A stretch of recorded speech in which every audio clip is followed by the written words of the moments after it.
Carlo அவர்களுடைய வாழ்க்கை வரலாற்றை நாம் தியானித்து கொண்டிருக்கிறோம். அவர் 15 ஆண்டுகள் தான் இந்த உலகத்தில் வாழ்ந்திருக்கிறாரு. ஆனால் ஒரு சின்ன மகன் நமக்கு ஏராளமான நன்மையான காரியங்களை கற்றுக் கொடுத்து கொண்டே இருக்கிறாரு. பிரியமான சகோதர சகோதரிகளே, இன்றைய நாளில் அவர் என்ன பண்ணுறார் அப்படின்னா, யூக்கரிஸ்ட் இன்ஸ்பயர்ட் சேரிட்டி, அதாவது நற்கருணையை பெறுவதன் வழியாக, நற்கருணை கொண்டாட்டத்தில் பங்கெடுப்பதன் வழியாக அவர் என்ன பண்ணுறார் அப்படின்னா, அவர் தர்ம காரியங்களை செய்வதற்கு அவர் தன்னை தான் தூண்டப்படுவதாக குறிப்பிடுகிறார். உதாரணமாக என்ன சொல்கிறார் அப்படின்னா, வாழ்க்கை ஒரு கொடை, லைஃப் இஸ் எ கிஃப்ட்.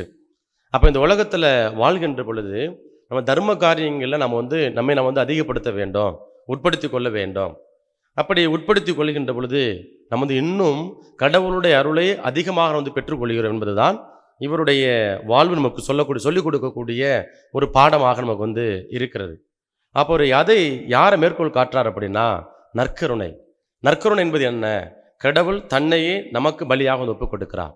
அப்போ நற்கருணை கொண்டாட்டத்தில் பங்கெடுக்கக்கூடிய நாம என்ன செய்யணும் அப்படின்னா, திருப்பலி முடிந்த உடனே, நற்கருணை ஆராதனையில் பங்கெடுத்த உடனே வீட்டுக்கு போகிறப்ப யாரெல்லாம் சமூகத்தில் கைவிடப்பட்டவர்களாக, ஆதரவற்றவர்களாக, அனாதைகளாக இருக்கிறாங்களோ அவங்களுக்கு என்ன செய்யணும் அப்படின்னா, நம்மால் இயன்ற தர்ம காரியங்களை, உதவிகளை செய்ய வேண்டும் அப்படின்னு சொல்லி ரொம்ப அழகா நமக்கு கற்றுக் கொடுக்கிறார்.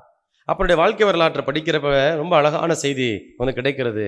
அவங்க அம்மா அப்பா அவருக்குன்னு பள்ளிக்கூடத்துக்கு போகிறப்ப செலவு கொடுப்பாங்களே, பாக்கெட் மணி, அதை சேமிக்கிறாரு. அது மட்டுமல்ல, அது என்ன பண்ணுறாரு அப்படின்னா, அதாவது வீடுகளை இழந்து, தலையணை இல்லாமல், போர்வை இல்லாமல், அப்படியே போதுமான பாதுகாப்பு இல்லாமல் இருக்கக்கூடிய பிள்ளைகளுக்கு குறிப்பாக சின்ன பிள்ளைங்களுக்கு என்ன பண்ணுறாரு அப்படின்னா, தலையணை வாங்கி கொடுக்குறாரு, போர்வை வாங்கி கொடுக்குறாரு, அதை இன்னும் தேவையான காரியங்களை வாங்கி கொடுத்தார் அப்படின்னு சொல்லி அவருடைய புத்தகத்தில் நாம் படிக்கின்றோம். அது மட்டுமல்ல, இன்றைக்கு நம்முடைய பிள்ளைகள் என்ன அப்படின்னா, அதாவது ஒரு கேங்ஸ்டராக மாறக்கூடிய ஒரு நிலை இது பள்ளிக்கூடத்தில் அல்லது நம்முடைய சமூகத்தில் இருக்கக்கூடிய ஒரு சூழல். என்ன அப்படின்னா, ஒரு 4-5 பேர் சேர்ந்துக்கிட்டு ஒரு குழுவா அப்படியே மிரட்டுறது, உருட்டுறது, நான் அப்படி செய்யடா, இப்படி செய்தா அப்படின்னு சொல்லி அங்கே ரொம்ப அப்படியே கேவலப்படுத்தக்கூடிய, நக்கல் நையாண்டு செய்யக்கூடிய ஒரு நிலை. அப்போது கார்லோ என்ன பண்ணுவார் அப்படின்னா, அப்படி பள்ளிக்கூடத்தில் அவர் படிக்கக்கூடிய பள்ளிக்கூடத்தில் யாராவது இப்படி 4 பேர் 5 பேர் சேர்ந்துக்கிட்டு குழுவாக கொஞ்சம் பலவீனமாக இருக்கக்கூடிய நபரை பார்த்து ரொம்ப நக்கல் பண்ணுறாங்க, நையாண்டி பண்ணுறாங்க, கேலி பண்ணுறாங்க அப்படின்னா அதெல்லாம் செய்யக்கூடாது அப்படின்னு சொல்லி என்ன பண்ணுவாராம், அவர் அந்த அந்த அந்த சக மாணவர்கள்ட்ட, நண்பர்கள்ட்ட போயிட்டு அப்படி அவங்களை கண்டிக்கக்கூடிய ஒரு சூழல். சரிங்களா? அது மட்டுமல்ல, அவர் என்ன பண்ணுறாரு, இல்லங்களுக்கு அவர் தேடி போகிறார். ஆதரவற்ற அனாதற்ற இல்லங்களுக்கு அவர் தேடி போகிறாரு. தான் வீட்டில் இருக்கக்கூடிய பணிப்பெண்கள், வேலை பார்க்குறாங்க இல்லையா, ஆயாக்கள், அவங்களுக்கு என்ன பண்ணுறாங்க அப்படின்னா, அவர் அதாவது துணி அயன் பண்ணி கொடுக்கறது, ஏன்னா அடுத்த நாள் அப்போ தான் சீக்கிரம் வர முடியும் அப்படின்னு சொல்லி என்ன பண்ணுறாங்க, அவர்களுடைய பணியில் பணிப்பழுவை அவர் பகிர்ந்து கொண்டார் அப்படின்னு சொல்லி அவருடைய புத்தகத்திலிருந்து நாம் பார்க்கிறோம்.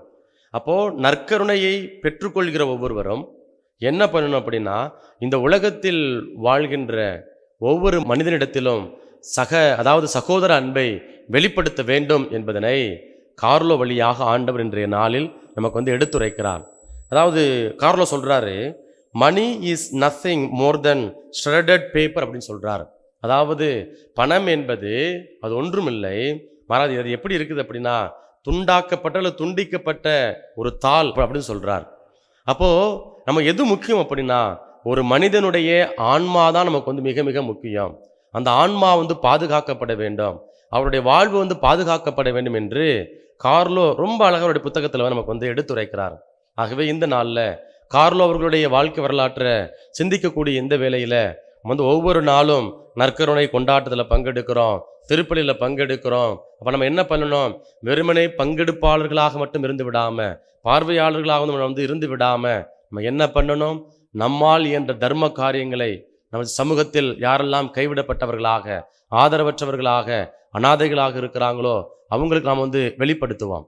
அப்படி நம்ம வெளிப்படுத்துகின்ற பொழுது கார்லோவை போல ஒரு நாள் நீங்களும் நானும் புனிதர்களாக உயர்த்தப்படுவோம். அப்படிப்பட்ட வல்லமை ஆற்றல் வேண்டி தொடர்ந்து புனித கார்லோ அவர்களுடைய பரிந்துரையை நாடுவோம்.